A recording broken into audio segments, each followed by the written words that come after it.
So, ayan na nga mga kahon, nakarating na tayo dito sa ating tutuluyan dito sa Sagada. So, ayan. At nandito na nga yung mga ano ng ano, magayon. So, ito na yung mga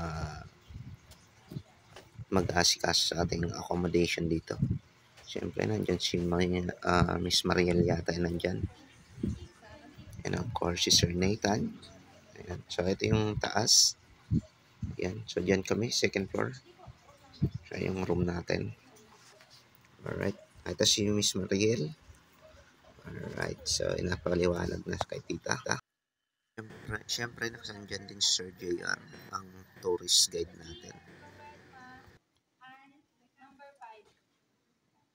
Siyempre, ito ang grupo namin, ang Band 6. Alright, ito ang batch. Parang kami ata ang first batch dito, yung unang dumating. So, ayan. Napaliwanag na ni Miss Mariel kung paano mangyayari sa per room. Alright. So, yung van namin nandun pa sa labas. Nandun yung mga gamit namin. Pinantay namin dyan. So, at eto guys, nandito tayo sa ballroom. Reception pala. Reception area. O, eto yung parang ano nila, canteen. So, dito yung mga event ginaganap. For example, wedding, pwede rito.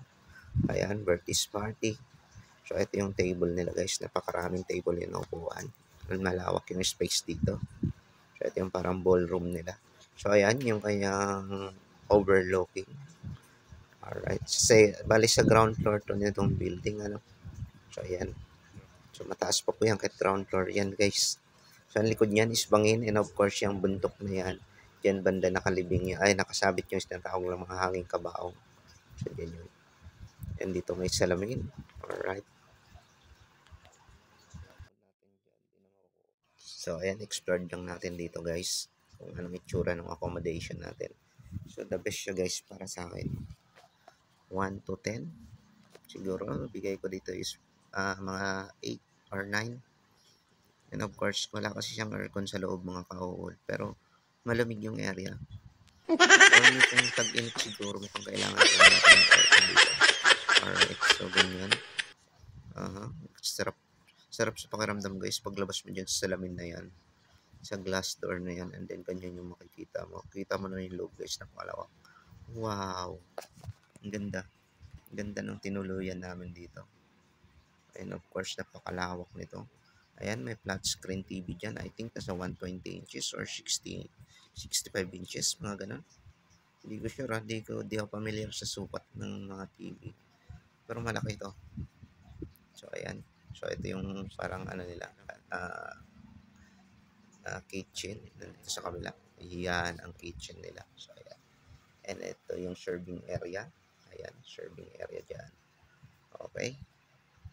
So, ito, daming upuan guys. Ang sabi nila is kaya daw mag-accommodation ng 200 person to. And of course, ito yung kanilang glass. Ayan, kitang-kita nyo naman. May pasalamin pang malawak dyan. Alright, so, hindi pa nakabihis yan mga kawad. Ano? Nag-ikot-ikot muna ako. And of course, ayan, shoutout kay Miss Ruelma. Si Ruelma na napadaan sa likod ko. So, nandito na rin yung mga team natin. Ayan, nandyan sila. Yun. So, papahinga kami dyan habang inaantay yung pagpupunta natin sa kuweba, sa cave. So, ayan, let's go. Grabe guys, napakalawak. Good sa akin yung venue rito. Alright. And, dyan yung kwarto natin sa taas niyan. Ayan. Alright. Yun, no? So, dun yung room natin. Okay. So, napakaganda ng tanawin mga kahuod.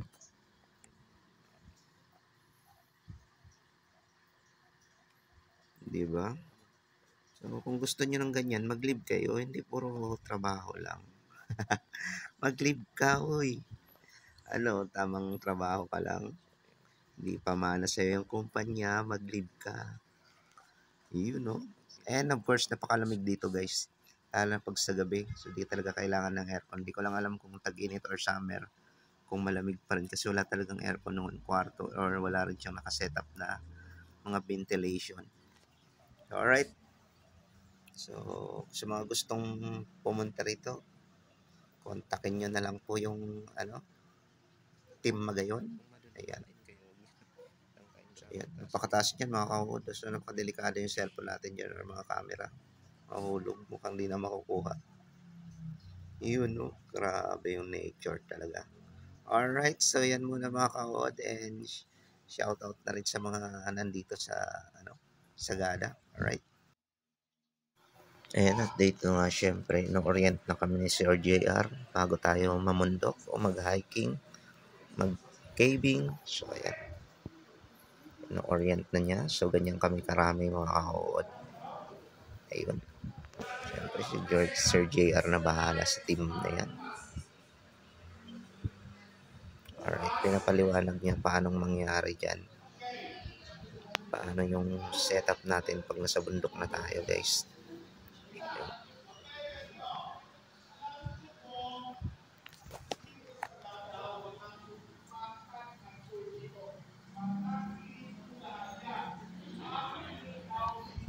Diba? Ang saya-saya nila.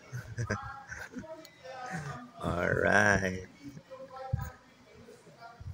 So, yung team ko namin nandun na yun. Doon yung mga makukulit.